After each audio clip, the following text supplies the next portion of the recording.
Now we're going into back-to-back sessions about a very exciting topic, which is how do you maximize livability in the smart city? And I think we probably all agree that the smart city is coming. We can already see it in some areas such as mobility, where you, for example, have car sharing. And we can also see it in power supply with smart meters. We can see it in housing and security with smart locks and other devices in the Internet of Things that are coming into this realm of the smart city. And we're really going to dive into how does this actually impact our lives. And I'm very excited to have experts on that topic with me here today from Accenture. I welcome on stage Carsten Küppersbusch and Pamela Maruschke. Thank you very much. And a very warm welcome to everybody to the next 2-hour session on smart cities. And I'm from Accenture, Managing Director by Accenture, and I'm very happy to have this topic today because our corporate vision for the last 20 years has always been to bring innovations to the world, so to change the world, how it works and lives. And as a 300,000 people organization, we really have the capabilities to add something to it.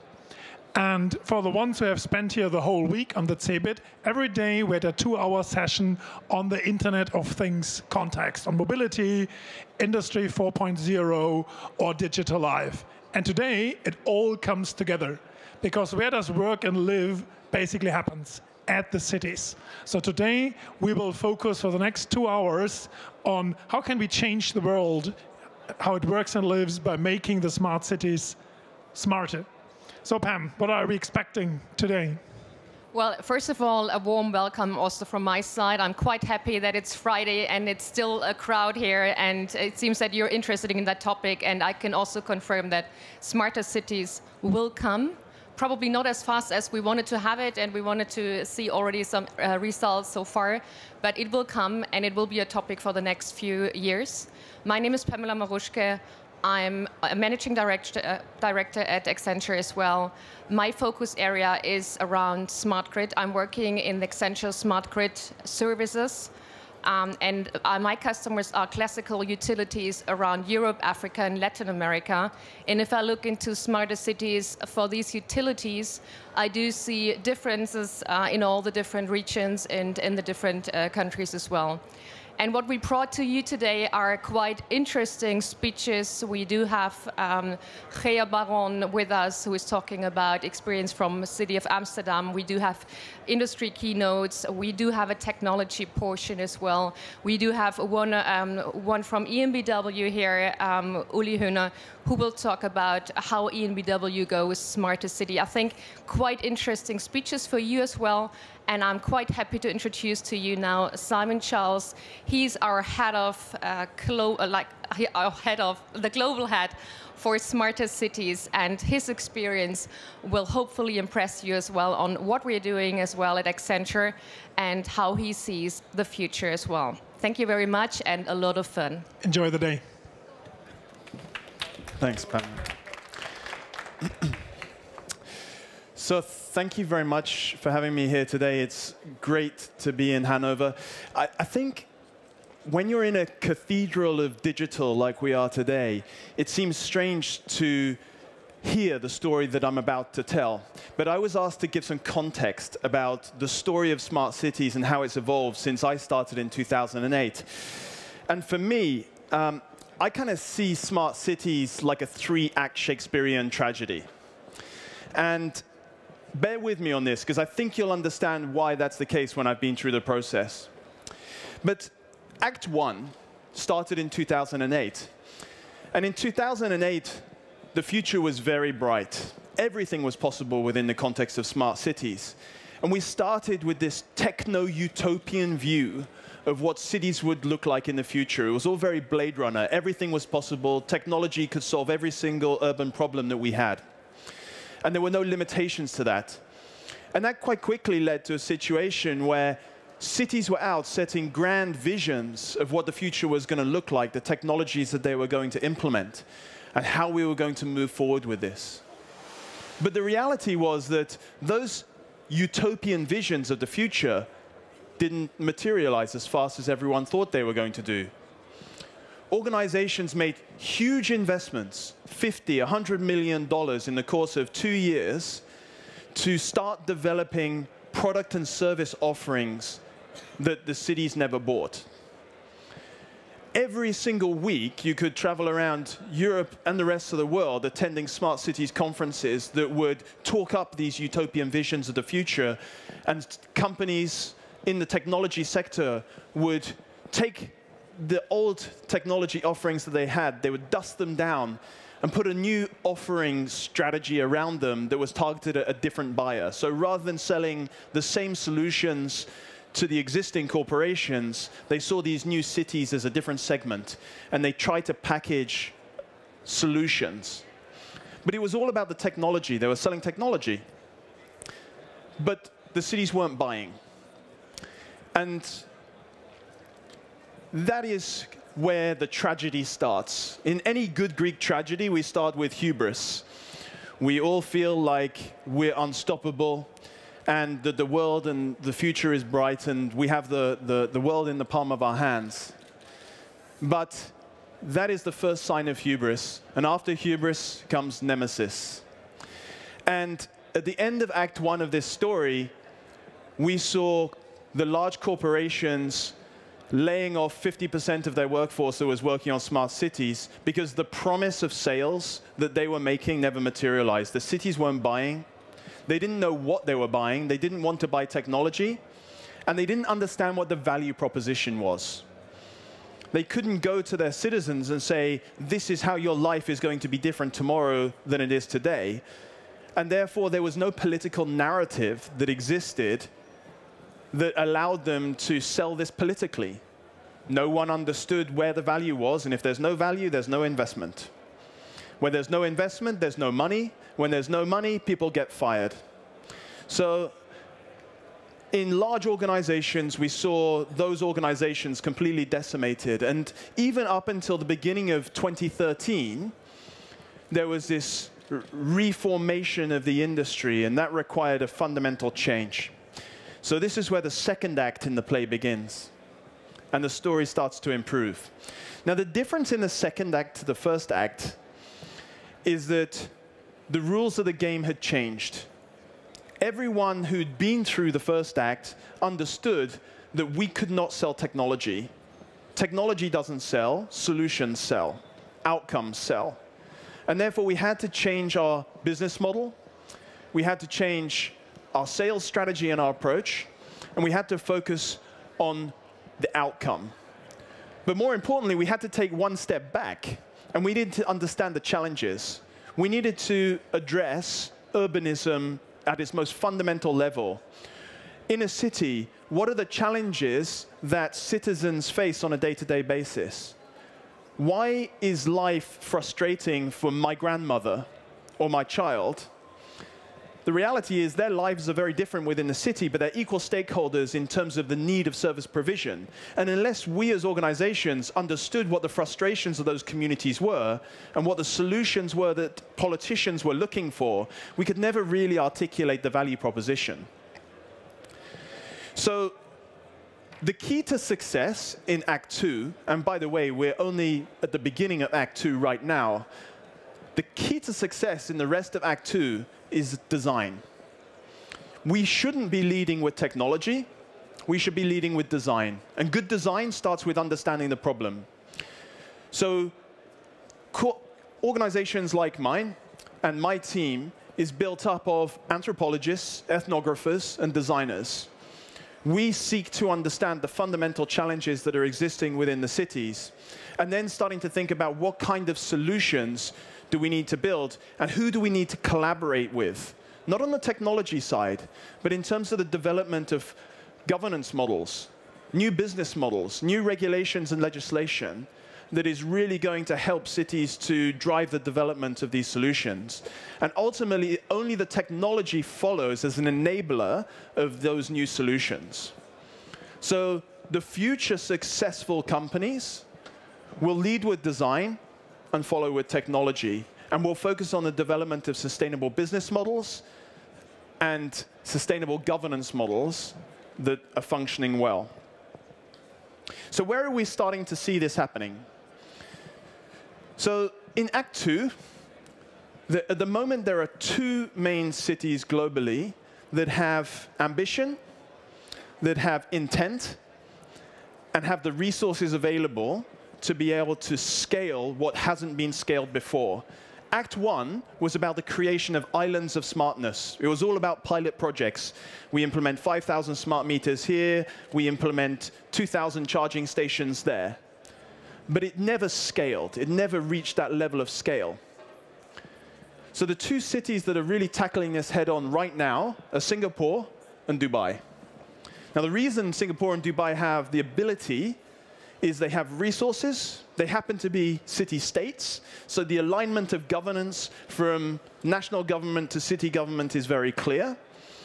They have the ability to deploy very significant resources in support of this, and they understand that the first person to the market with a platform that enables this solution to be delivered in any other city around the world, the companies, the small, medium-sized businesses that are building their businesses on the basis of that platform will then prosper in any other city that chooses to adopt that platform.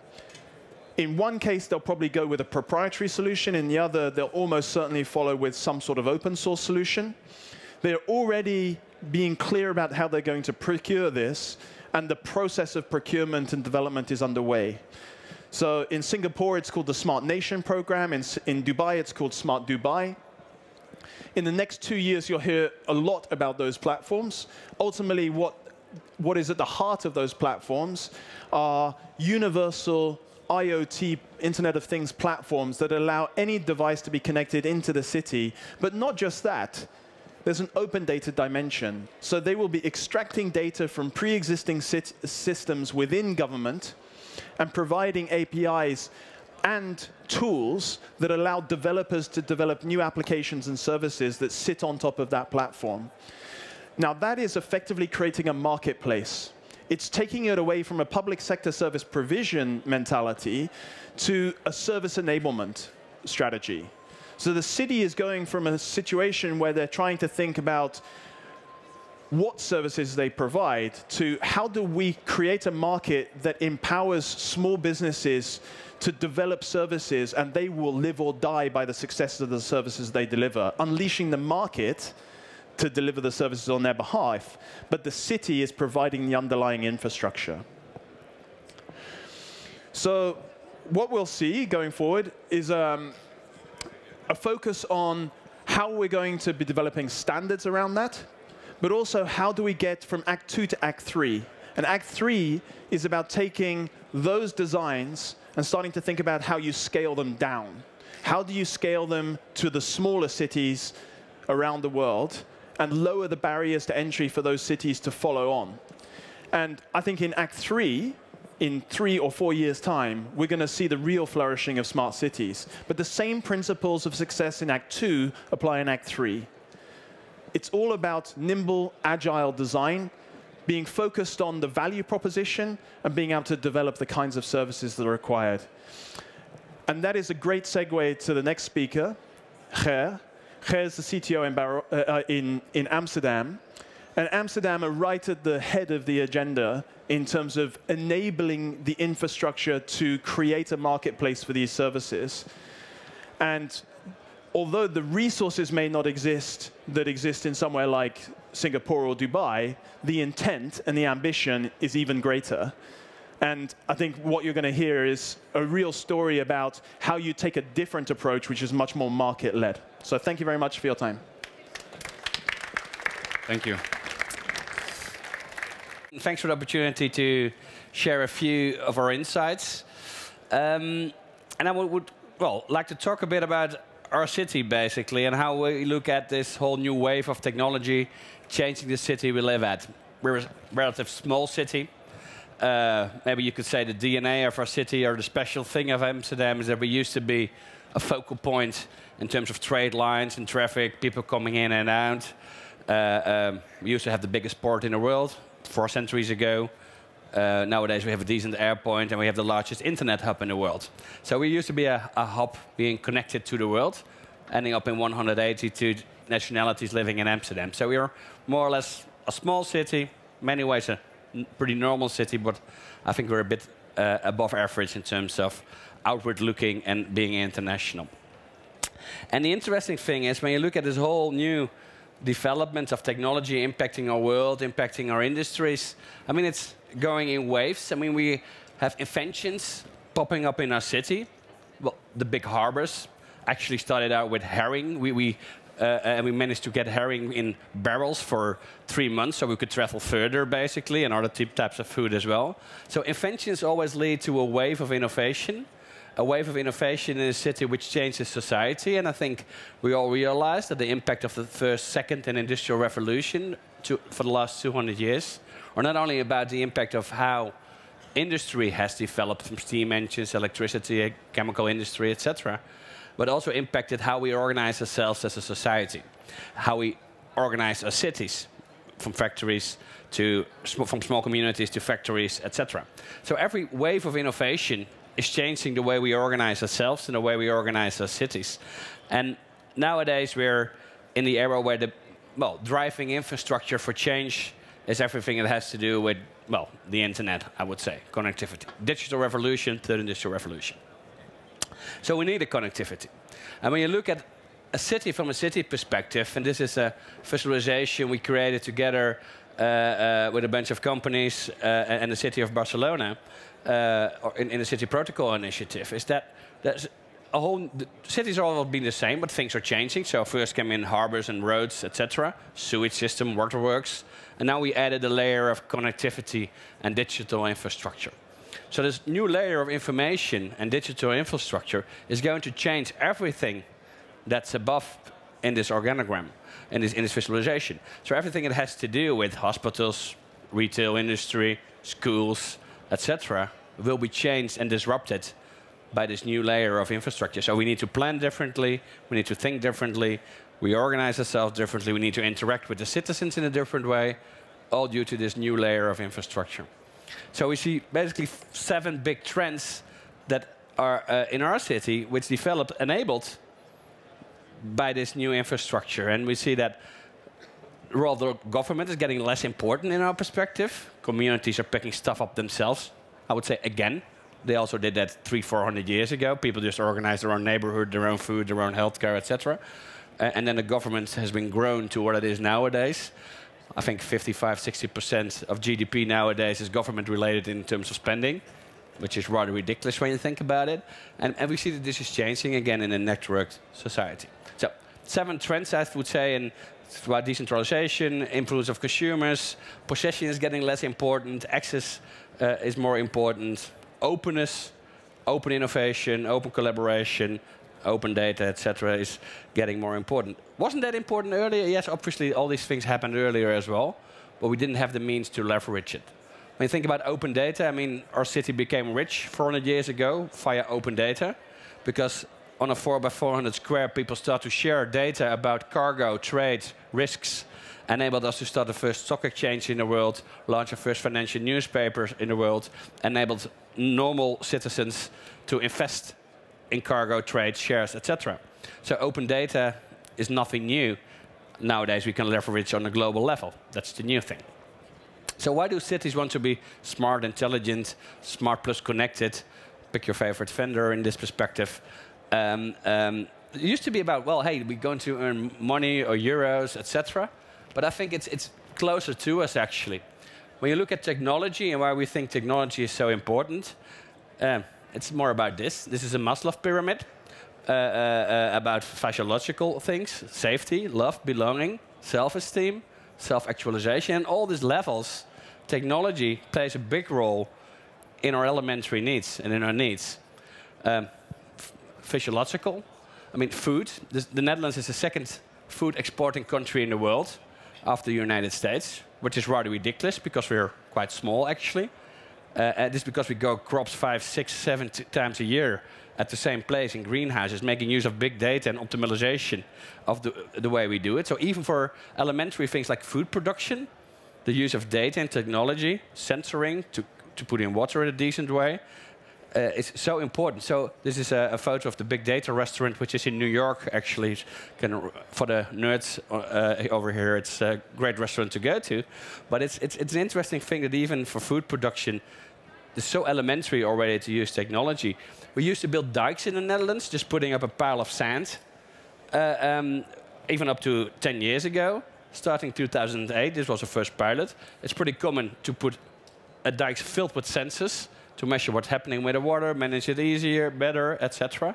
So even for very basic things like dikes and water management, technology and the use of data and big data is elementary. And even closer to us, I mean, things like third level of Maslow's pyramid, love and belonging. I mean, everybody who's here at the conference will text his girlfriend or husband or mom and dad, maybe, I don't know, this evening. Otherwise, probably you get into a fight, isn't it? So even connectivity and data is important in the relations we have nowadays. It's so elementary in everything we do. For our self-esteem, to know how you are compared to other people, what we do, we Google stuff. We compare ourselves, look how we perform, etc. So personal development as well, self-actualization, personal growth, etc. So I would say technology nowadays plays already a very important role in the very basic things we do, and we don't even realize that it does. So the technology stuff, actually, I'm not too concerned about it anymore. I was at NXP for a visit last week, which is a Dutch a chip maker, and they produce 80 billion chips a year last year. 80 billion, that's 10 chips per person in the world, or 11, 12. It's quite a bit. So technology is not really, and sensoring is not really the problem anymore. Data is the new interesting thing, and data seems to be the big driver, like Simon said as well, behind the new business models, the innovations, as we see it. And obviously, these are all stuff you can have in your handheld, where you can get the data, have access to it, make smarter choices, start to rent out your room, share your car, etc. Telephones or handhelds are different. From a city perspective, we nowadays start to work with data as well. These are several visualizations of the city in terms of healthcare and how people feel healthy. This enables us to organize living labs on the scale of this area, as you can see a map below. We have data on a monthly base, updated basically, making use of Google searches, making use of statistical data, making use of people going in and out, air quality, but also the food they procure at the local supermarket. We work together with the 10 biggest supermarkets that are around. So we have a pretty good idea on how people feel, how healthy they are, and what's the impact of certain stuff. We can even see the impact of commercials of McDonald's on television, basically. How people start to eat in differently. So on the long run, you can see all types of it. When we start to share this with a few companies, I mean, there are loads of companies that can pop up with new business models and new ideas. How can they help people feel more healthy? Online therapists, online doctors, but also people who organize stuff in the neighborhood from this perspective. So the use of data is very, very important, and we now already see loads of companies leveraging on it. Another example, we start to open up the data around energy. Energy potential, so there's a potential for solar energy, there's a potential for district heating, cooling, wind energy, but also there's the use of energy, electricity, gas, etc. By sharing this data and opening this up to SMEs, I think there are now 12, 13 companies popped up last year since we started to open this, making use of this data and coming up with new energy systems, energy balancing systems, trade systems, but also a new business model for people to share infrastructure to pop up. So sharing this data and opening up the data is something that's not only relevant 400 years ago, when you work with the, like I said, with the trade and sharing the info on cargo, etc. It can be useful for healthcare, can be useful for energy, and loads of companies are popping up in it. And from a city perspective, you can really start to find in this stuff. I mean, you can not only just doing stuff anymore, like most cities, like we tend to do. It feels good, elections, a lot of votes. But we really can start to work in a more data-centric way and have decision support tools to decide on our policies, what to do, put in solar panels, but also, hey, where to invest our money in terms of healthcare. Should we invest in better food at schools? Should we invest in cure? Should we invest in people who feel alone, etc.? So from a city perspective, put it like this, data is a key driver, and the role of the city is pretty important, I would say. We have, sorry, there are a few Dutch words there, but I mean, organizing the data platforms and sharing the data platforms from public transport data to energy data, etc., is for us at this moment, I would say, a key driver behind the innovation we see. We work together with insurance companies, food companies, all of them actually nowadays, and everybody sees that by sharing this data, you can come up with new products, new services, new information from people to make smarter decisions. And actually, the most interesting thing that's happening when you talk about smart cities, like I said, technology is there, data is there, and now you see a whole new, on top of that, a new economy popping up, which I would say, you could say sharing economy or platform economy or collaborative economy. I mean, I'm not sure what's the right word, but this is changing industries at a large scale at the moment. I mean, Uber and Airbnb are very well known. Only in Amsterdam there are 42 local initiatives who have more than 1,000 users on a monthly basis. So these are 42 companies who basically do stuff like sharing, getting information together, helping people to spend a bit of time to do something for their neighbors, helping grandma to go to the supermarket, etc., etc. So only in the last 2 years, 42 new online initiatives from local companies coming up with new business models, new ideas about how can we collaborate together and go back to the communities we maybe had 200-300 years ago, but now enabled via online platforms. So some of them are in the whole city, some of them are even in a neighborhood. So the big disruption, I think, is coming from the companies like Uber and Airbnb, but also about all these local initiatives coming up with new business models. I'm not sure if this is so different with 200-300 years ago, when we had these neighborhoods in small villages. In the end, it's about creating more, well, asset optimization of efficiency, if you wish. And it's about creating trust and organizing trust. And once you have that, I mean, I'm not sure if we still need banks or energy companies in the way we have them right now. Online platforms can take care of quite a bit of that, I would say. We don't need hotel chains anymore when people start to rent out rooms themselves. So this world is changing very rapidly. And I think this is the key driver behind economic change at the moment we see in our city. So it's not about large system integrations and technology deployments. It's about social models that happen and that are possible, made by the data that's being generated by users. And in the end, and this is final slide, or one was final slide actually. Obviously, smart cities and developments is about more, and this is the way people tend to think about smart cities. This is a drone that's flying around. We're experimenting quite a bit with drones for, well, to help the fire guys or help the police, or experiment quite a bit with drones for delivery in the harbor area this year, actually. So yes, when you talk about smart cities, there will be autonomous vehicles, there will be drones, etc. But I think the thing that's really is happening at the moment is the new models behind people trading in a different way, sharing services in a different way, sharing their products in a different way. So this even goes for this product like this. And to wrap up, I mean, for the last years, is this what we have seen, basically, I would say. I mean, when you talk about the development of smart cities, I mean, you have multiple stakeholders collaborating together. You can't put a dot on the horizon how it will be in 25 years, which is pretty strange for a city, because normally we like to plan 20, 30, 40 years ahead. Roads, buildings, shopping malls, waterworks, etc. But doesn't work that way. So the key challenge is to make alliances, basically. Alliances where you realize that you sometimes have a nice success, but sometimes you will be in a pile of water, and you need to make steps around that as well. Thank you. With me on stage is now going to be Florian Ohli, who's project manager at DB Station and Service AG. Hi. Thank you for joining me. And you said that one of the things that you are most interested in and why you're working in the area of smart cities is because you want your kids to have a more livable city in the future, right? An even more livable, yes. An even more livable city. I think that is a great vision. Mm-hmm. So I'm glad to have you here. Looking forward to what you have brought for us. Mm-hmm. Thank you.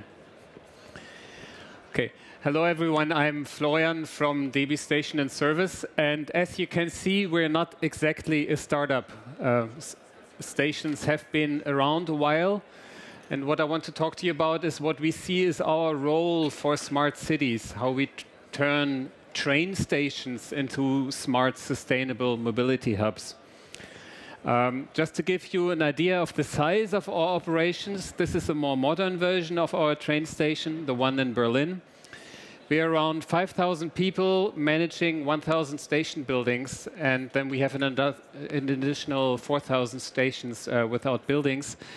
And what we do is two things. One thing, of course, we offer train stops. And we have about 17 million passengers per day, so that's around 30 times as much as we have at German airports per day. And the second part is really that we have a lot of retail space. And as with many businesses, like the bread and butter part is the train stops, but we need to make money with the people coming there then and renting from us. So what was the metaphor in the past? Looked a little bit like this, you know, getting people in and out of trains. And as you keep watching this, it's actually not so exciting because people come and go and get in and out, and that's not really what you need for smart city mobility. So what we want to move towards is more something like this. The train tracks are still there, but we have all the other parts of modes of mobility. We have car sharing, bikes, e-bikes, public trains, local trains, bus stops, and so on. So this is what we're going to go to. So we don't want to be train stations anymore. We really want to be mobility hubs. Now this still looks fairly abstract, so I'm going to show you a little example of what we did in Berlin Südkreuz. We call it our Zukunftsbahnhof. It's the third largest station in Berlin, so not too large. We can still experiment with it. And has about 90,000 passengers per day. And yeah, that's one part of the station. This is going to take about 1 minute, and I'm sorry, the language is in German, but I can make some comments.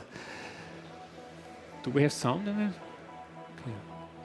So here you see the station building from the top, people going to it in the morning. And classically, it was mostly people taking the trains there. But people will be driving less and less with their own cars, so we need to connect to other things. Ob ich jetzt Carsharing mache, ob ich mein Fahrrad irgendwo ausleihe, ob ich Ridesharing mache, also einfach mit anderen Leuten mitfahre.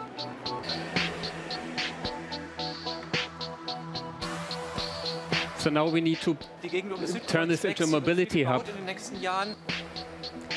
You can see the other stops in front and our partners whom we're building with. And that's the sustainability part, making this a CO2 neutral station.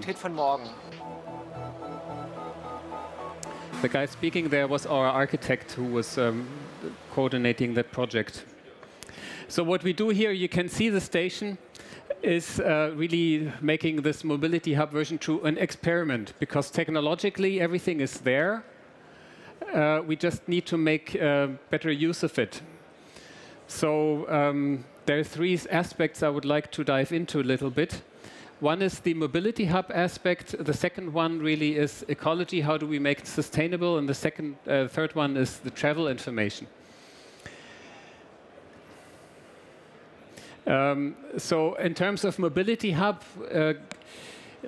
you probably all know that in Germany we have a lot of long-distance buses now who are taking away market share from German trains. In a long time, actually, DB didn't want the buses near our stations because they would take the people out of the trains and, you know, take away business from us. But as we all know, you know, then they will just stop around the corner. It's a hassle for passengers, and it's not really a win for anyone. So now we know we need to integrate the different modes of transportation better. So we actively put the long-distance bus stations directly in front of the station. And here at Südkreuz, we tried that, and it actually works quite well. So this is almost operating in the terms of traffic density like a normal train track. Every 10 minutes on average, we have a bus stopping there with people going in and out with a very simple setup. And as you can see, they can transfer to the local bus or they can transfer to other means. So this one little station already has about 20% of the traffic as Berlin's central bus station, which has a lot more buses, but just doesn't happen to be close to a train station. Another example is, sharing economy is important. In Berlin, only every other household owns a car. But still, people are hesitant about car sharing, at least, the more conservative generation. So we just put a ride-sharing station there, which is not such a big deal, really, but we just have to do it. First, it's something to promote car sharing, to make it more conscious in people's minds who are not using that. And of course, it also makes it easier for people to just find each other and coordinate with each other and not guess and where the meeting place may be, where your car sharing ride picks you up. The next thing we also put together at our Zukunftsbahnhof Südkreuz is like an e-mobility parking station where you can also charge your car. So if you come in the morning with an e-car, if it would be your own, you can park it there, and you still have enough electricity to go home back in the evening after your daily ride. Of course, you can also pick up car sharing cars. And in the middle, that's not quite operational yet. Beneath the solar grid, you can see a large battery station. That's still empty, but it's being filled now this spring, so that we have a real smart grid at the station. And of course, we also try to transfer, to mix this more with the traditional parking garage places where we will just install charging points into the lampposts, because that uses a lot less infrastructure for that. So far for the mobility hub aspect to make that come true. Now, a second part, of course, is ecology. The station should be sustainable. It takes up a huge area, and we can use this to generate electricity locally and be more conservative about consumption. So what we're doing there is we have a small smart grid, so part of your business. And so far we have solar energy, we have vertical wind wheels who provide energy. We feed them into the smart grid, and then we also use them, they're made available to the building itself, to electric cars and electric bikes. And I think there are also some ideas about actually taking energy from e-cars if there should ever be not enough energy to give it back. And here's an example for the vertical wind wheel that we installed. Again, it's available technology. The important thing here, it's fairly small. So, I mean, our press photographers made this look really huge, but actually it's not that big if you look at it without a wide-angle lens. And it generates about 2 kilowatts of power. Which is not so much, but in urban spaces, we can't put up huge wind wheels, and especially if you go close to the train tracks, you have to prove to the regulation authority that this will not endanger the train operation, interfere with the electricity lines running across the trains and so on. So that's why we're also experimenting with that. Another thing here is we just put a solar panel up close to the station. And that gives us about 8,000 kilowatt hours per year. So you could use a car, an electric car could drive around 27,000 kilometers with that. And as you can see, it can be tilted, the little graphic there on the side. So it goes with the sun. That increases the electricity output by about 30%. So these are some examples where we have like an innovation hub around the station. We work with different partners who can try out different things. And another thing we're trying out together with a local transportation company, BVG, is that we have the first metropolitan bus line in a large European capital that's going to be completely electric. And there are just 2 inductive charging stations between the ends of it, between this station and 6 kilometers further the other station. And so the bus doesn't need to go anywhere else. It can just keep going and going by being charged at the station. It takes about 4 to 7 minutes for charging. So at the end station, that can be done. And that's actually a good example where we need to work together with other entities like the local community, because this is all done by the public transportation authority. They're installing this, they're partnering with the bus provider, with the Bombardier system, and so on. It's not something we can do alone. And I think that goes for anything we do in a smart city. We really have to work together and not try to control everything alone. And very often, I mean, in this instance, the ground in front of the station belongs to us. That makes it a bit easier, but in a lot of places, our property ends right at the door of the station. So what happens in front, like the taxi stand, the bike stand, a bus station, and so on, we need to arrange with communities. Here's another example.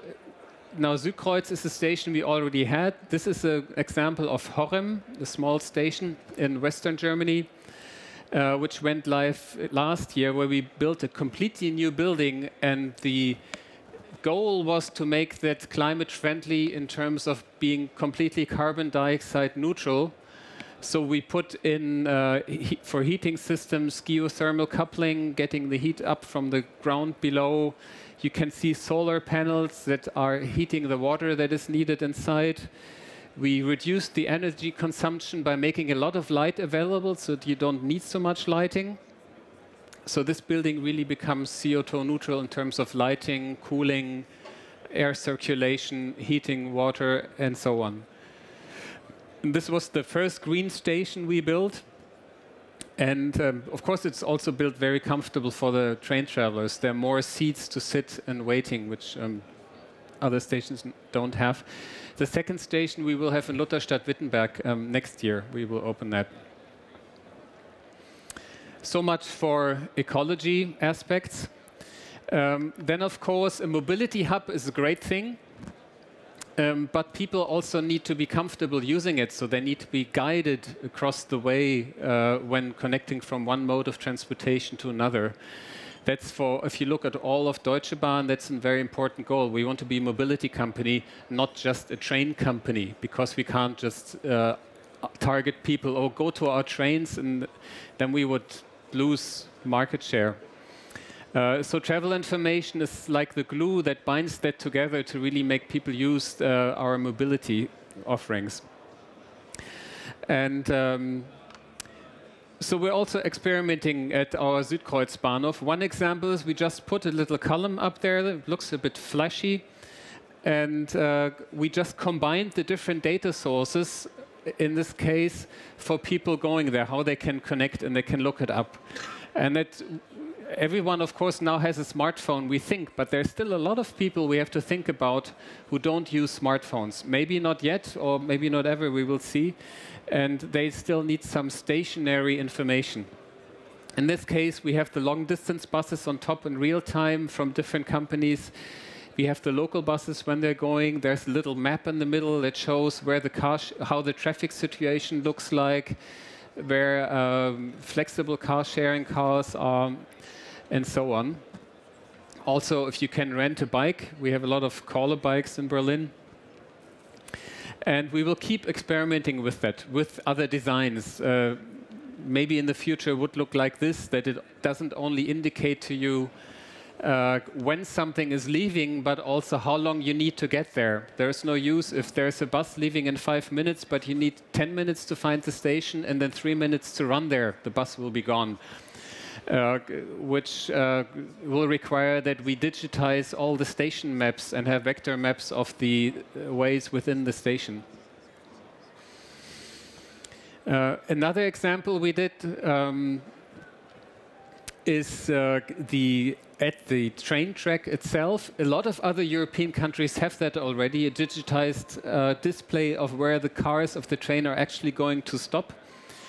And here we put different data sources together and combine it with some local announcement for the station on the right side. And so far we've gotten very good feedback for that. The reason that the lady is sort of anonymous there is that he was one of our official test persons, and we didn't have the right to publish their photos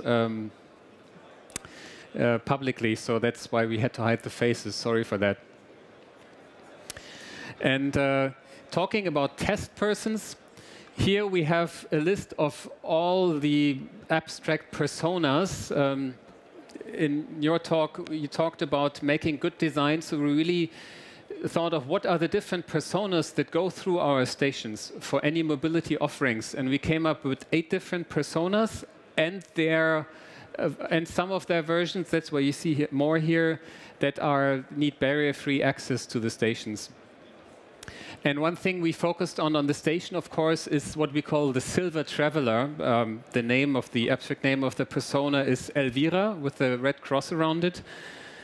And that's how we test what we do at the station with travel information. So here, again, sorry for the anonymity.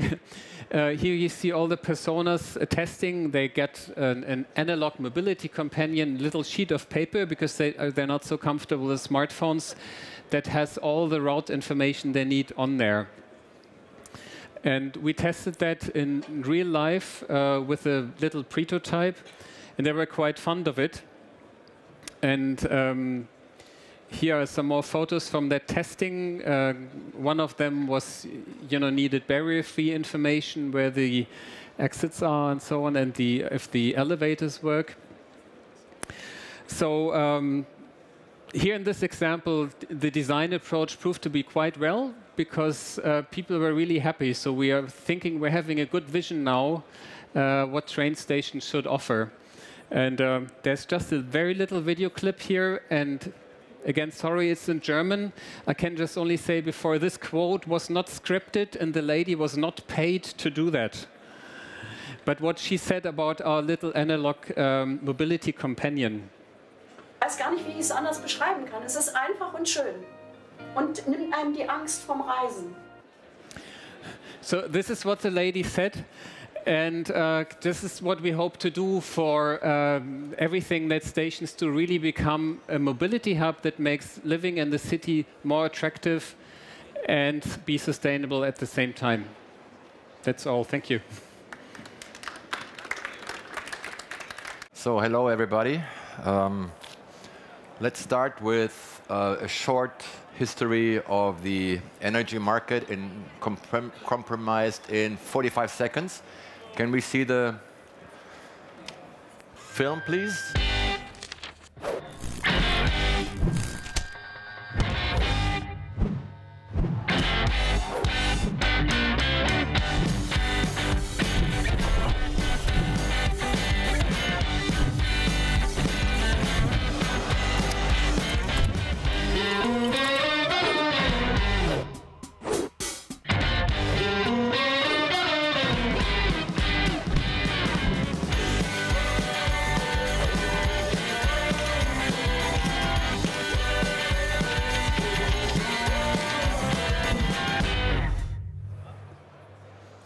So, thank you very much. I'd like to talk a bit about smart cities in the next 15 minutes, and you will wonder what does that short clip have to do with smart cities? And the answer is actually quite a bit. What this shows is what's happening in our market, in the energy market, where companies like EnBW have been running big plants to generate energy in central plants for many decades, but things have changed in the last few years dramatically. As you can see, I think the trend to go decentralized energy is unsurpassed, and even now, without subsidy, it's going into an even bigger phase. Exactly like the fact that the Internet of Things is capable now to interconnect appliances and everything else at low cost, which drives change in our market as well. But also, I think the fact that next to the decentralized trend, also consumers become prosumers. So the role of the consumers changed dramatically. The question we have to ask ourselves, what does it mean for a utility that has been running a certain business for 80 years? and what are the chances in this change of the market and how to position oneself in the future. Because one thing is clear, as you all know, the Energiewende in Germany is influenced by masses of renewable energy, and anything that used to work doesn't work anymore. The question is how is it possible setup for the future for a company like EnBW to sustain some of the revenues and the results that we have been used to in the past. So basically, we have to reinvent our business model from central to decentral, from one flow up, down to many connectivities, from management of energy for the consumer in a totally different way. So what does it have to do with smart cities? Actually, the same thing is happening in a smart city. If you look in the last 12, 24 months, that topic arrives in the press more and more, and you wonder, what actually is it? What's a smart city? Because it's difficult to grasp a complex notion of that. So basically, if you take what I just mentioned, you take trends like connectivity of everything, like trends of decentral energy, trends like becoming independent. These trends not only apply to the consumer, but they apply to municipalities and cities as well. More and more cities generate their own energy in regional wind, PV plants, so forth, Blockheizkraftwerke, anything like this. That trend is on the rise, and the more regional production plants are there, the less central plants, coal plants, nuclear plants you need. The question is, how does a municipality manage this? How does it manage mobility, sustainable mobility? How does it manage smart buildings? How do we get energy efficiency into these municipalities? And that's, in a nutshell, an opportunity for a whole new market, because now we can interconnect all these aspects no matter where they take place, in the generation facilities, in the buildings, in the programs, in the charging systems, wherever you look, there is demand for a sustainable future, and connectivity allows us, new technology allows us to interconnect all those. And so, to sum it all up, the whole area of possibilities we can see there is summoned under a smart city concept. I've looked at some of the market data, and I wasn't sure how big the potential is, but I'm telling you, I've written it down here, it's huge. We see from now, and this is some Frost and Sullivan and other analysis data, the market today is about 530 billion USD worldwide, and it will grow up to 2020 in a rate of just about between 10 and 20% annual growth rate to 1,330 billion USD worldwide. In 2025, and this probably will interest you, it'll even grow faster at a rate of 20 to 25% revenue growth per year, up to 25 to 3,300 billion USD worldwide. Now, if you look what the split is in that market, you will find 7 components that really make the smart city of the future. It's a smart building, smart healthcare, smart mobility, smart infrastructure, smart energy, security, and smart governance. So, and these building blocks are being interconnected with new technology that wasn't really feasible in the past, but is really there today, and some of the startups around here will show you what their ideas in this market are. The problem is that it's very complex, and the target customers are cities and municipalities that have one problem: they don't have a lot of money. So really, it's the political end of things, the governments, the regional governments that really decide on the future of smart cities, and that's why you don't see a trend that is unique in its uniformness across a country or across Europe. There are certain cities that are good at this. I mean, you know Amsterdam, and we'll talk about Barcelona as well. But even in Germany, there are a few cities that really invest heavily, and I'll give you two examples. You may know the cities. There's one in the Ruhr Valley. It's called Bottrop. And they have invested 700,000 euro in a concept around smart cities, and they are planning to invest close to 3 billion euro up to 2020 to restructure their city in a sustainable way. So there are things happening, but they're really pieces in a puzzle that is slowly developing. Why? Because the situation of each city is different. And you have to wonder, how do you start? I mean, where's the starting point to get this complex topic? Because we don't have the freedom like some of the Chinese cities that can be planned from scratch, from zero, where you can, of course, plan for infrastructure, put everything in place, put connectivity in place. I don't know whether you've seen this. There was a report about a city in Korea where they had planned a city like this, and they were interviewing a lady, a wife, and with kids and family, and she says, since they have planned this infrastructure from start, we have control and cameras all over the place. So I can send my kids out 10:30 in the dark. Nothing is going to happen. On the contrary, I mean, that's the good side of thing. The bad side of thing, if you want to have a tete-a-tete with your neighbor, it's going to be a problem. So there are some risks in the different ways we can work on this. But I think in general, I think more and more people understand that there's a lot of potential in getting your city smart. It all starts with infrastructure, I think. And the question really is, when you think about it, who has the biggest chances in this whole new game?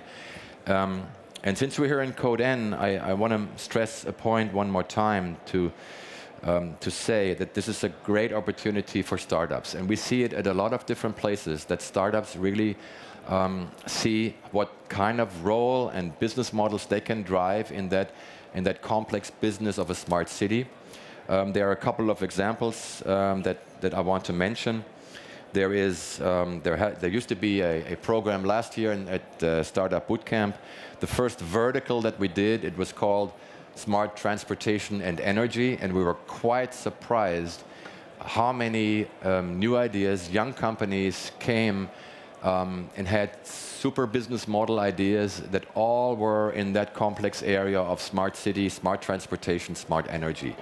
We're talking more and more about IT platforms that help to interconnect the various pieces in this puzzle. And this shows us as a utility as well that we have to be part of that game as well. Because if we are not playing the same game, the question is going to be, will in the future a smart city really need a utility? And in our mind, the answer is no. Because you will be able to interconnect the decentral pieces, the charging stations, the smart buildings with IT platforms and have them run by other companies.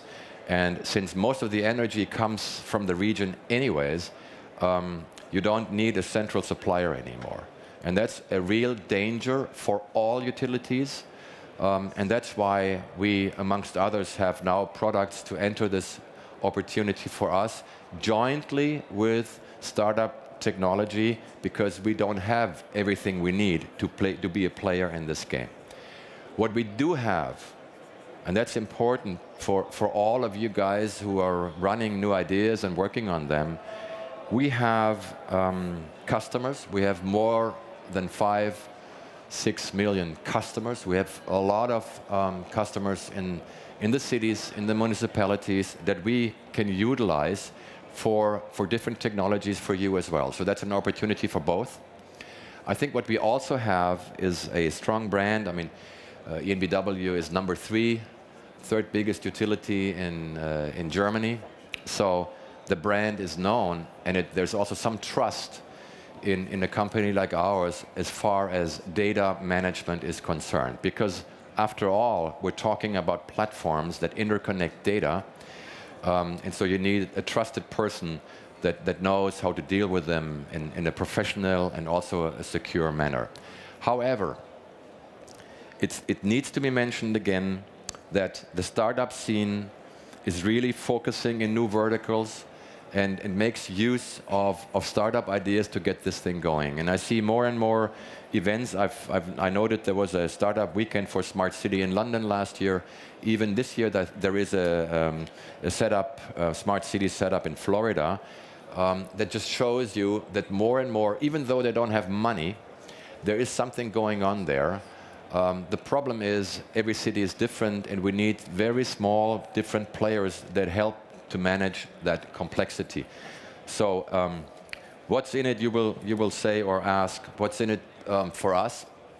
I think we're here at Coden in this hall because we have understood what that transformation of these systems, not only in the energy system, means for us. And you can do two things. You can either say, oh, it was nice, the old world was nice, and it was beautiful, and let's do anything to have it come back. Or you can say, let's just face the future. Don't look back in the mirror, because what was has been. And I think the trends that we observe are not going to change. They're here to stay, they're here for good. And so we rather join the game with the appropriate partners that we need to tackle that new opportunity and that new field. We are already working in 3 areas. I think I'd like to mention that. We are working in the e-mobility area. We're working strongly in the virtual power plant area. That means, things like demand response. How do you manage decentral generation and also the consumption part in a home for a company, in the production processes as the second field, and we're also investing in connected home. All these areas can easily transport it into the smart city. So we have already a few products here. You may have seen the smart city light. We have a new lamp post that is intelligent, that is a great infrastructure for a smart city, because we strongly believe that the first thing you need is infrastructure that allows you to connect and transport the data in that city. It will not be sufficient to rely on GSM or LTE mobile networks. First of all, the quality is different in many different places. And if you make an analysis of the flood of data that is coming up in the future, you will see that in order to solve it with just GSM, you will have to narrow all the plants and the stations to a point where there's a lot of frequency and radiation all over. So we believe that everybody needs in future a stable public Wi-Fi system as a base for which can be used to transport sensor data. And I think it's smart to utilize existing infrastructure that's there already, such an existing light infrastructure. Why are we doing it? I think it's a way for us to use our position, because people trust us that we know about light in light posts. And all we do is take that brand awareness and that trust and use it to get into a smarter communications world. And from what we see, that product hits the zeitgeist right now. A lot of municipalities in Germany work on that. In many ways, we are really not in the top ranks as far as public infrastructure is concerned, so we have to catch up. There are new laws now being put in place that allow for easier rollout of public Wi-Fi, but that's just the visible part of the iceberg. Once you have that piece in place, you can go and in-depth install sensors, go into intelligent usage, up to even traffic control. You may even install this into traffic lights to better manage your traffic in the municipalities. And I think the mayors that we've talked to, they understand that story as just one component, and they transport that infrastructure to get into our efficiency buildings and so forth. So there's a clear chance for us. Do we know what the business case in detail looks? No. Does a startup know how successful it's going to be in 5 years? No. but there's chances. So there's many risks, and we can talk about risks forever, but we're looking on the chance and the positive side. It's an opportunity for an utility to transport its assets from the past into the future. That's what we do. We know we can't do it by ourselves, so we invite all of you to start the discussion with us, because we need capabilities, competences from young teams that understand the market, who are creative enough. And you know, utilities start becoming innovative, but if they lack one thing, it's also speed, because it's difficult to turn an incumbent into a fast boat. So we believe in the combination of the both worlds, and that's what I stand for. That's my job. I'm running innovations at EnBW, and must say also this week here at Code N has been a great experience for us. We had many startups at our booth. We've been discussing all these opportunities, and I'm very confident that the path is right, and if we do it like this, there will be opportunities and return of invest in the future. Thank you very much. Please welcome with me Torsten Heller from Greenbird. Thank you. It's a pleasure for me and being back on stage and having the opportunity now to present Greenbird and Meter Cloud and what we are doing for you, for us and the utilities. It's a great chance for us as a startup to demonstrate what we have done the last years. The next 5 minutes, I want to present you our Meter Cloud, but I also want to present you some beautiful pictures from Norway. And why do I do that? Because if you would use our Meter Cloud, you would have more time to do beautiful things like this. But the most important thing, why am I here? Because we are getting 800 million smart meters the next years. We will get 25 billion connected devices, and we will get trillions of data. And data we have to transform. Data we have to turn into assets. I want to do an example. If we have metering values, we have alarm messages, then we just get it from the sensors and the smart meters. But we have to take the information and turn it into smart grid effects that the grid operators can generate value. And that's exactly what we want to do. That's exactly where we want to support the utilities. That's exactly why we need to build solutions helping our utilities to transform data into assets even faster than they normally would do. Sorry. The major challenge we have doing the transformation, the digital transformation, is that typically the information flows are broken. The interfaces are quite old and not enabled to do the integrations. And as you know, the traditional system integrator approach, we have often a long time to market, and it costs that much money. Another thing which is quite important to know, integration is often a break for innovation. I heard that many times people telling me integration is that hard, integration is that difficult, integration changes, integration doesn't give me the possibility to innovate in a way I want to do. And that's why we have to go away from a project-oriented system integration approach. We, with our Meter Cloud, we disrupt the traditional system integration business model. We introduce a new model for system integration. We introduce system integration as a product, as a cloud-based product, instead of doing the long-running projects. How do we do that? We do that with our Meter Cloud. And Meter Cloud are big data integration applications. It's big data integration applications for smart metering, for smart grid, and a smart city. And we deliver it as service in the cloud. You don't need any kind of hardware. You don't need any kind of infrastructure or systems. We deliver the solution. Typically, system integration delivered as project, now delivered as a product. That means we deliver ready-to-use integration processes. Instead of doing a long-running project, instead of spending a lot of money, we provide out-of-the-box but configurable integration processes for smart metering and smart grid. We deliver it in an open architecture and a scalable cloud-based architecture. And we deliver our architecture which is flexible. We can scale up and we can scale down. And that's the beauty of Meter Cloud. The beauty is it lowers the risk for the utilities.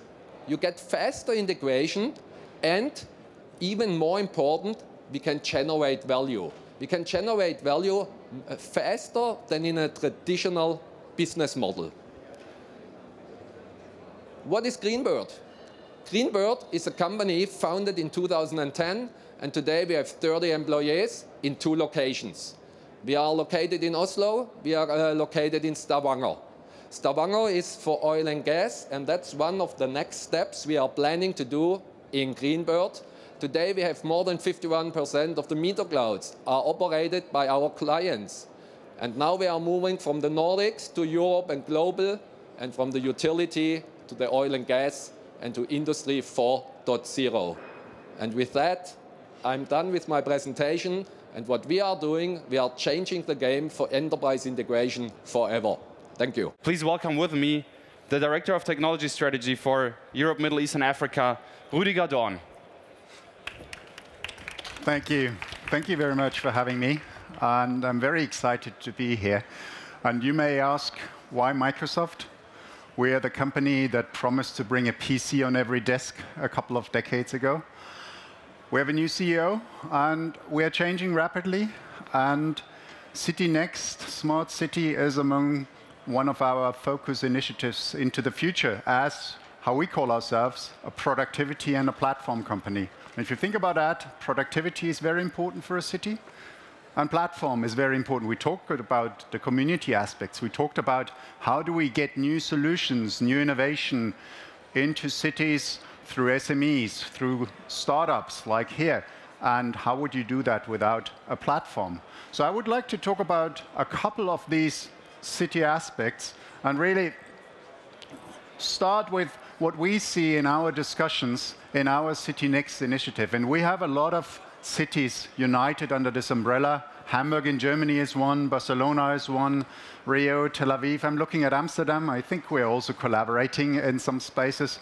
And what we see are 3 things. First of all, and my colleague from Amsterdam mentioned it, he questioned, are governments still needed? I would argue probably yes, but governments need to work differently. Governments need to respond. Governments need to become citizen-driven. It's not about governments thinking up new services and then handing them over to us as citizens. No, they have to be responsive to what we feel as citizens, what we feel as communities. So enhancing the citizen experience is actually something that needs to be driven by the community, and as such, the governments have to become really more responsive, more reactive, and really that value chain needs to turn around. Technology is actually a key enabler in this. And it's all about becoming the digital city of the future. So a lot of change, and technology is underpinning the change. So I would argue, in the future, we'll see a much bigger impact of technology companies, whether it's large providers like Microsoft or very small providers, all these startups. They will actually change the face of a city. They will change our life much more deeply than they did in the past. So underpinning, of course, there are technologies. There's the mobile technology. Talked about LTE, GSM. Is this the future? White space is coming up. We talk about social. The channels are changing. Is it the call center anymore? Is it Facebook? Is it the next generation? So we will see a lot of different channels in which governments communicate to citizens, in which citizens communicate to citizens.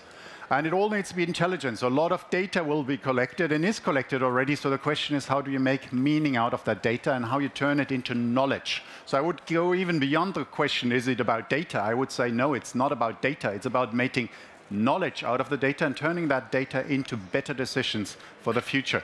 And there's a trend which is very interesting around natural interaction. Is that typing interface the interface of the future? I would argue it's not. I like Apple. I like Siri. I think Siri is a great tool. We've introduced something similar in Microsoft. We have a very interesting technology called the Xbox Kinect sensor, in which people can interact in gestures. And then the next wave may be holographic interaction, maybe actually interaction through our thoughts. So the interfaces in which we communicate with technology, in which we communicate between citizens and governments, are going to change. And so there's a lot of change. And the question is, how can you put a program behind that? And this is what we have done in Microsoft. We call it City Next. Some other companies have different names. But at the end of the game, it's all about modernization of governments, or building more efficient, more effective governments, increasing the security, the safety in cities. It's about improving the health in cities, about the education in cities. So bringing technology into these stovepipes and helping through technology to get a better outcome for the people in cities and in communities. Particularly in Europe, I would argue, ultimately that should lead us to greater sustainability. Resources are very scarce, so we had a presentation from EnBW. Where do we get the energy from here in Germany? If we want to take down the nuclear energy, can we use renewable energies? How do we handle our waste, etc.? Unless we get better connected, we can't find answers to these questions. So when you bring all these pillars together, I would argue you have the opportunity to generate a technology-enabled, more sustainable city of the future. As an example, we've started this a couple of years ago in our own campus. So think of Microsoft campus in Seattle as pretty much a city in itself. We are part of the 2030 vision of the city of Seattle, and Microsoft consists of 125 buildings. There are 60,000 employees working there. So we are kind of a city within a city. And we've connected those sensors already a couple of years ago and put analytics on top of it. So at the moment, we are running 2 million data points per day, 500 million transactions per day, and then channel this through from 30,000 different sensors into analysis systems that then visualize the energy consumption and the efficiency of our campus, and actually have allowed us to achieve quite significant results. So we've reduced the energy consumption of the Microsoft campus by 10%. We reduced the work order, the response time to work orders, so that our employees that are in facility management can actually work on 30,000 additional work orders per year. And we've reduced the response time to 60 seconds for half of our requests if an air conditioner or other thing goes wrong. So you see, the outcomes are very much in line with more agility, cost saving, and additional innovation. Just to give you a little glimpse on how this looks like. This is a part of our campus. This is the real-time visibility that our facility managers have. And we have a special division that does nothing else than just manage the efficiency of the Microsoft campus in Seattle. Now, how do you put something like that in place? And I absolutely concur with the previous speaker that the classic software development, the classic software implementation model doesn't work anymore. You cannot afford the high prepayments, the upfront payments to put infrastructure in place, to put software in place in order to base your solution on. You cannot go into these system integration projects for years and years and years to bring the disparate data sources together into an analytics project, because by the time you finish, the requirements will have changed. So as part of the City Next initiative, we've also introduced what we call a solution accelerator, which basically allows small companies, small startups, to utilize a process, to utilize building blocks in order to bring different types of data together, prototype dashboards, prototype solutions, take those to customers more quickly, and then in a gradual refinement, actually come with more robust solutions up over time. So faster deployment time, less startup, less pre-investment costs. This is, by the way, also something where I would argue we have a significant change in attitude from Microsoft. This is open source. So we collaborate with open source-based SMEs. we actually put the methodology on open source, so we share it with everyone. It is not the closed shop anymore, so it doesn't have to be .NET. It doesn't have to be based on the Microsoft toolset. You can use this, regardless whether you are Linux, whether you love Microsoft or any other platform. It is really meant to be an open process, an open methodology that ultimately, hopefully, gets better business results. Now, what I would like to use the rest of my time to really highlight a couple of things that I think are non-negotiable parameters in the future development of smart cities. And this is not to mean to question the balance between is there an ROI or where's the opportunity versus the risk, but I just want to make a couple of comments on the fact that smart cities will not work if citizens do not trust them. So if the citizens, if the communities do not trust those new technology-enabled solutions, I don't think we'll see acceptance. I don't think we will see ROI. So there are a couple of fundamental questions that any city decision maker and also any provider of services to a city needs to think about. And the first one is about service availability. Think about traffic management. Think about all the nice scenarios that were shown around the Berlin Südkreuz station. What would happen if the infrastructure would break down? Actually, a lot of the concepts are based on 99.9 or even higher availability of critical infrastructure. We can guarantee that for electricity, but can we guarantee that for internet? Can we guarantee that for software platforms, cloud platforms? So as a provider like Microsoft, we focus a lot on putting availability, highest availability at hyperscale into our cloud platforms. So any smart city will have to rely on technology components which need to be highly available. And I would argue this will require a new way of thinking about what availability means. This requires a thinking about service level agreements that service providers, IT providers, need to give to cities. So a city like Amsterdam will probably ask, whether it's Microsoft or an SME, how available is your solution and what happens if it's not? So service availability is absolutely critical to the acceptance of that service and actually to take the smart city vision forward. How can you do that? One of the possibilities are certifications, are compliance, are standards, are new standards. So as Microsoft, we actually collaborate in standards. Standards for smart cities, like ISO 18091, but also standards on the IT side, like the upcoming ISO 27018. If you haven't looked at that, I think it's a very important standard because it specifies how IT providers should look after system availability, system security, system privacy, system confidentiality, all aspects that are very critical for platforms that underpin smart city solutions. I would argue also that we need some transparency between the city and the citizen, and therefore also between the IT provider and the city, and ultimately the citizen. Coming back to the traffic management, or also a smart building solution, am I becoming transparent as a user? Traffic management? Does the city know now, because of the CCTVs, where I drive with my car at all times? What does it mean? How long is the data stored? Will the data be used for any data mining? Will the data be combined with other data that comes from other sources? I think these are important questions where we need to have answers and where citizens can expect transparency. So I believe transparency is not negotiable and needs to underpin smart city solutions, otherwise they will not be accepted. Just to think about that interesting discussion about the road tax that we have currently in Germany, there are very interesting new technologies where how you could implement that through the sensors that sit on top of our highway system.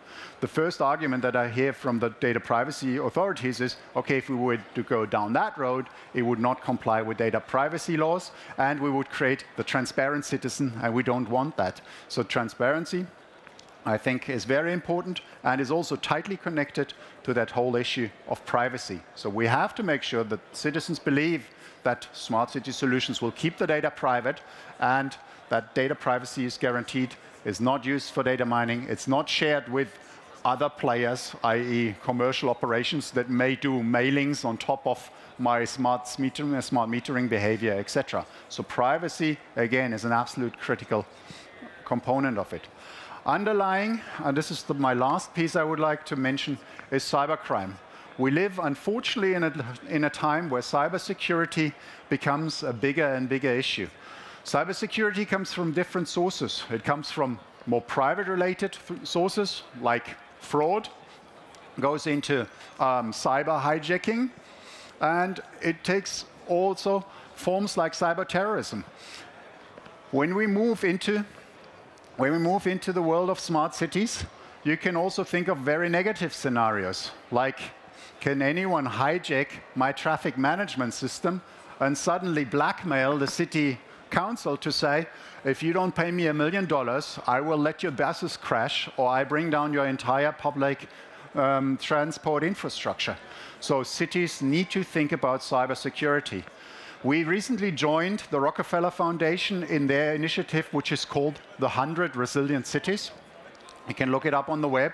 And basically, what we are contributing to the Rockefeller Foundation here are recommendations to city leaders around how to build resilient IT infrastructures for smart cities.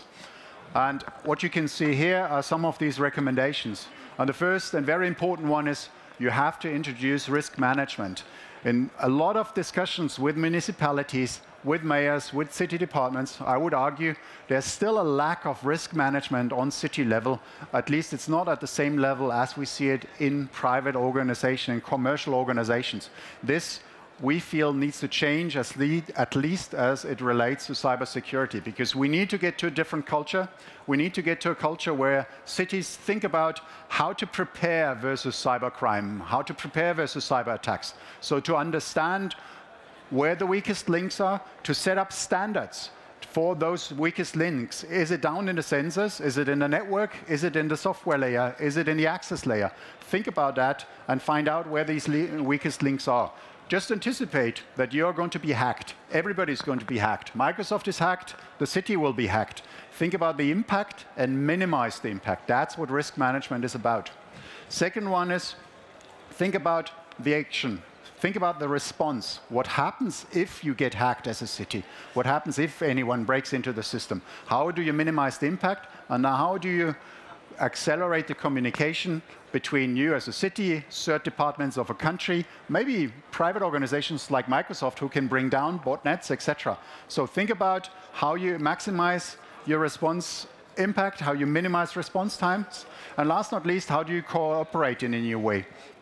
We have brought a major investment into Europe, which is called the Digital Crimes Unit, in which we cooperate both on a government level with the EU and governments like the German governments, but we also invite cities to get into a deeper cooperation on cybersecurity to understand what the threats are, where the threats, what the layers of the threats are, and how do we build more resilient, more secure city, smart city architectures, IT architectures for the futures.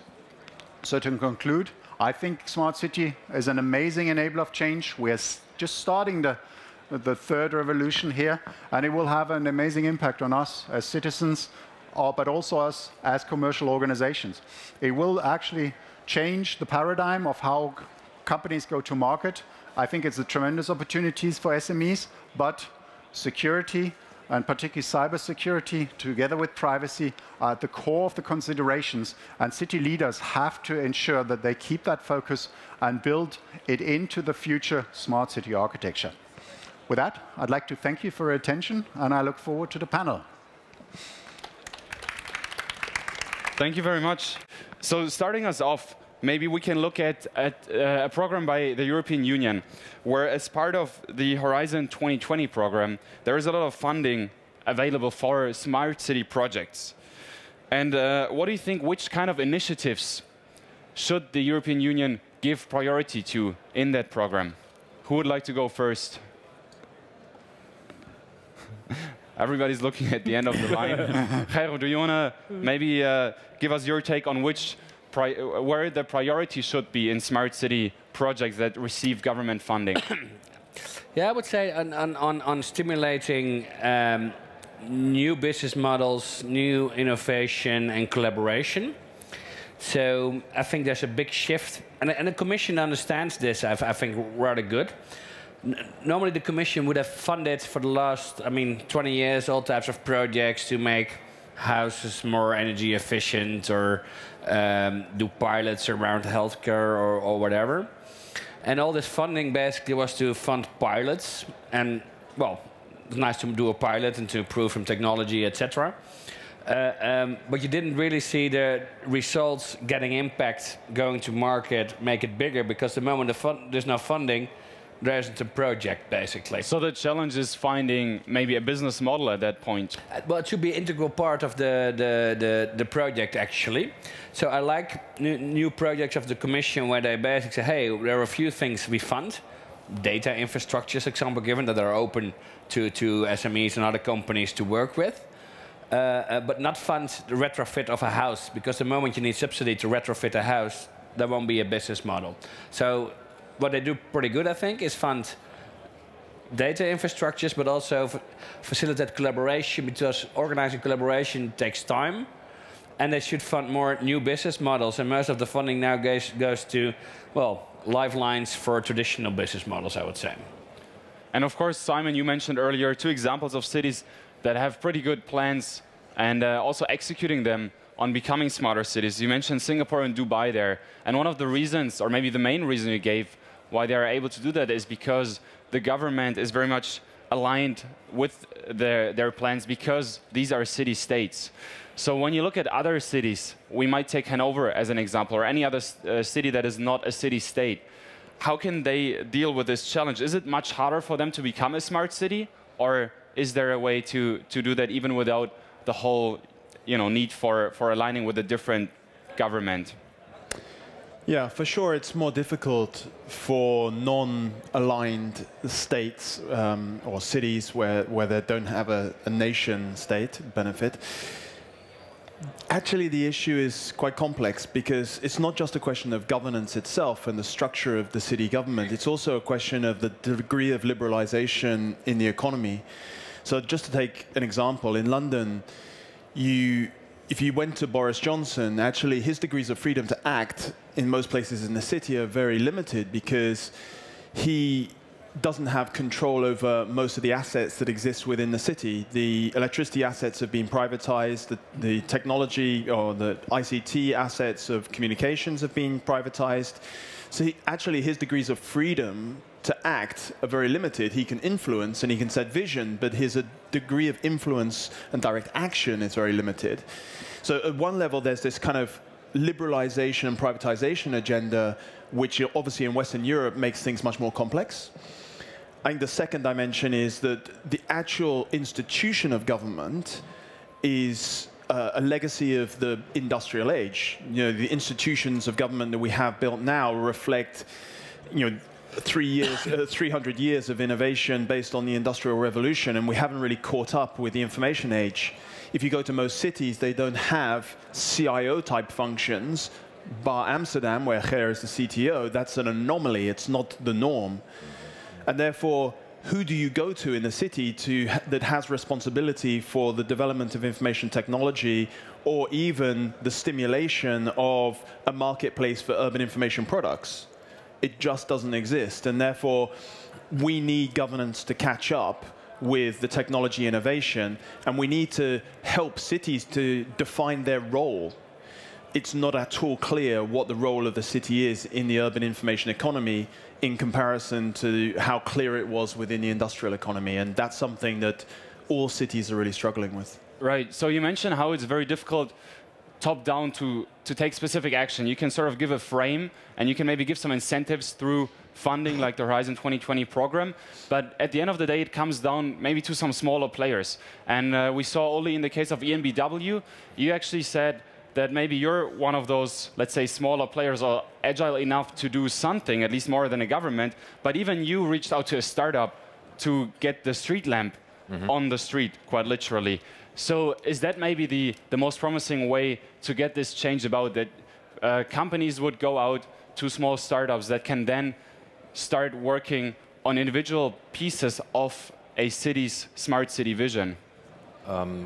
We certainly believe that's one way of tackling and approaching that opportunity. I mean, we come from, as a big utility, what you have learned is basically to ask for framework from politicians and from the EU and so forth. And the opinion has been to do nothing until the framework is clear in which you can move. That system doesn't work anymore. Even in Brussels, it doesn't work anymore. They are looking for companies that show their business models in which they would like to invest. As an example, why certain regulations should be done to allow for a business model to take place and be scalable. Within that whole world, we think it's a good approach to start with small, viable products to show that there is value if you tackle those products and you put them into place. And we've talked about public Wi-Fi as a small piece of an infrastructure that a municipality or a city can use to further build value on top. And there will be plenty of different examples. So don't start the big tanker and wait for the right currents and everything, but start small in many different areas, make things happen, show value, show that they work, where the value is, and so with small waves, you basically build up to a tidal wave. I mean, that's a good picture. Yeah. So we believe on that. We believe in that way because I've been, for example, take smart meter. We've been investing so much in smart meter, hoping that there is some regulation in place that would allow for business models on top of that. Now, you know Germany, I'm looking at you. Yeah.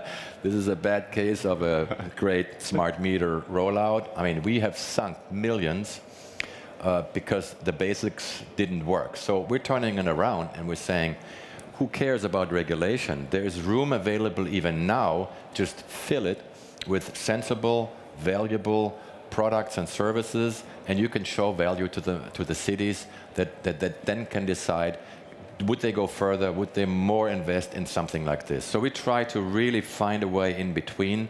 And if regulation then comes and understands and helps putting in the framework, that's fine. But we have, I mean, I have stopped relying on framework in the future and rather use the framework and the room that's there already with small boats. What I miss right now in the discussion is the citizens in general. You know, there are different citizens, different segments out there, and I think a key is what they really need. What does the different segment groups want and what kind of services they need? And I think finding that out, it will be different to all the smarter cities.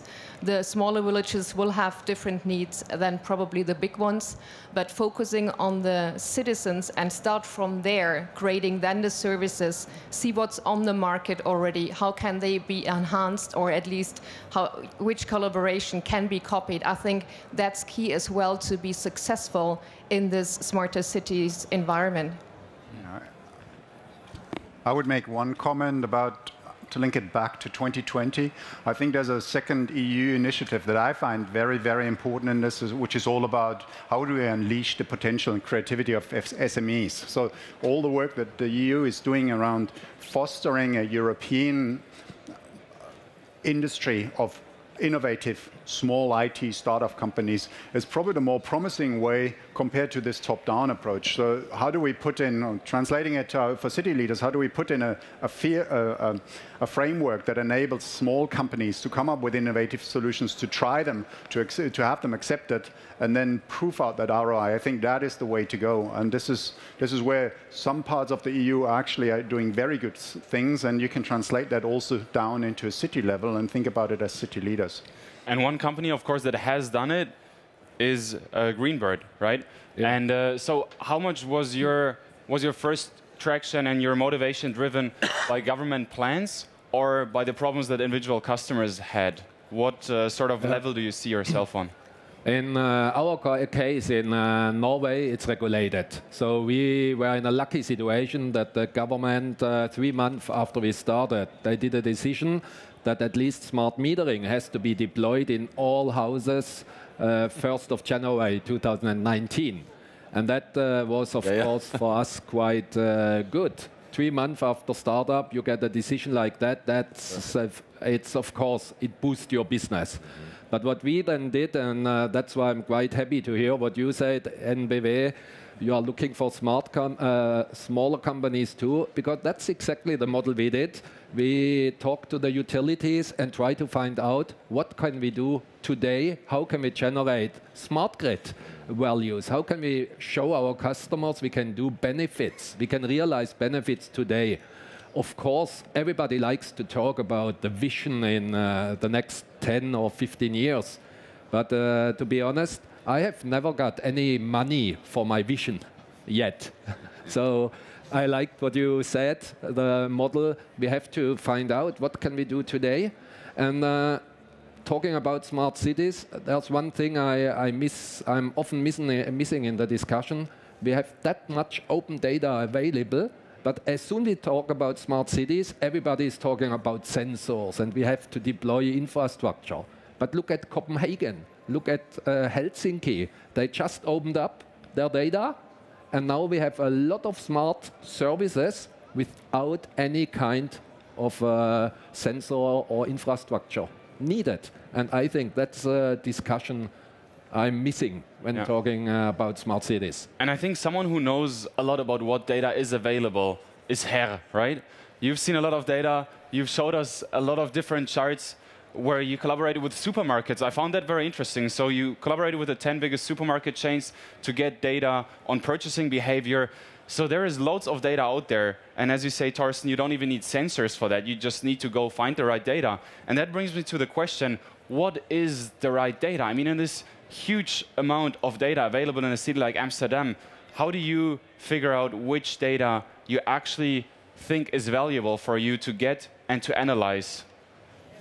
Well, actually, I mean, the whole open data stuff started in Europe, I think 6-7 years ago, where everybody started to open up data. And what you've seen is that nobody actually used the data that you were opening up, because we were putting in all types of Excel sheets with data we thought that was relevant online. And we changed our policy a bit, basically. So we basically started to talk, well, to everybody, and just did open calls. What data would you want to have, and what's the quality and the real-timeness of the data you need, basically. So we started to work with app developers, etc. So what we now basically say is, hey, we have everything open. Please say us what you need and in what form, and then we can work on the proper form. So it's more demand-driven. And what you see very practically, there's a big demand for data, which has very simple applications like around mobility and traffic advice, real-time traffic information, etc. You see a second wave of information that's maybe not open data, but I would say shared data. And that's like with the supermarkets, etc., because it's not open data, because the supermarkets are not going to share the data with everybody, but they're willing to share it with us. And based on that, we can make an architecture making sure there are no privacy-sensitive information type of data sets, but also no competition-related data sets. Right. But which you can learn. So, I mean, the challenge is a bit to work on the different layers, as I had in my presentation. I mean, I think we have data, which is just the data of the city. Then we have a level of, I would say, shared data, the share with a few partners, the energy company, etc. And then you have open data, and we should facilitate APIs for them, for developers to build on that as well. And someone who might also have good access to data is actually Deutsche Bahn. We saw the Berlin main station is nearly like a city in itself, right? So are you there able to tap into a lot of data, maybe even from some of the stores, and to use that? Or are you much more vision-driven with the different mobility concepts that we saw? You put them out, test them, see how they work. How much do you work with data in that whole, you know, in the Südkreuz experiment, but also, for instance, when the Berlin main station was built? Well, when the Berlin main station was built, we didn't have that in mind so much yet. Also, there was a long planning process before. But in Südkreuz, there's a lot of experimenting with floating phone data, with people passing wireless access points to see how we can improve the routing, how we can improve the service offerings. And so there's a lot of open data, and also we, by ourselves, have data that we should share like the availability of escalators and elevators and so on, which people need, especially if you don't even have to be handicapped. Maybe you just have kids with you and a lot of luggage, where this becomes important. And to us, I think it would help a lot if, if the EU is funding something, if they say, okay, open data is something, and making platforms and researching what people actually need is something that we invest money on, because this would push us from the edge of deliberating another year. Well, if we publish this data, do we really want to do this, or could we make some money with it before and wait a while, and then the change is not fast enough. Okay, well, thank you very much. The time is already over, unfortunately, but I think we've learned a lot about maybe one of the main points, that you really have to focus on the customer problem, bring in the right data to solve that, and that way you can actually start working on that, or implementing that vision of a smart city for the future. And I know that you guys are still going to be around for a few minutes. If anyone has a question, then please just come next to the stage, talk to these people, and thank you very much for joining me here. Thank you. You're welcome.